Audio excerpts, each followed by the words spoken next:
Akbar sir அவர் சும்மாவே ஒரு 5 auditor வேலையை ஒருத்தராக பண்ணிகிட்டு இருக்காரு. இதுக்கு நடுவில் எப்படி படம் எடுக்கிறாருன்னு தெரியல.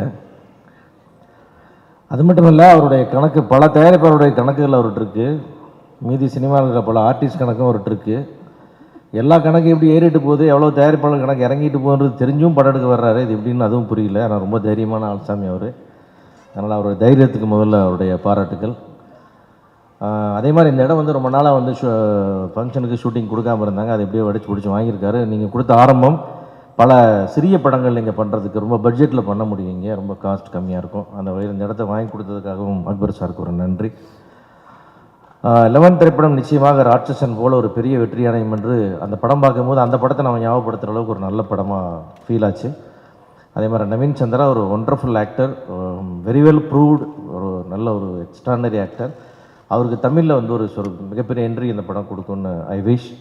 அவர் அந்த படத்தோட டைரக்டர் லோகேஷ், எல்லாத்துக்கும் என்னுடைய நெஞ்சார்ந்த வாழ்த்துக்கள். முக்கியமாக இந்த படத்தின் விழா நாயகன், அவரை நம்பி சாங்கு தருவார், நம்பி ஷூட்டிங் போயிடலாம், ரீரிகார்டிங் முடிச்சிருவார் நம்பி நம்ம ரிலீஸ் டேட் அனௌன்ஸ் பண்ணலாம். Such fastest, economic, friendly, lovely music director. அவருக்கு இந்த படம் ஒரு பெரிய வெற்றி அடையணும். Love you man sir always. மொத்த டீமுக்கும் என்னுடைய வாழ்த்துக்கள். நன்றி. தேங்க்யூ.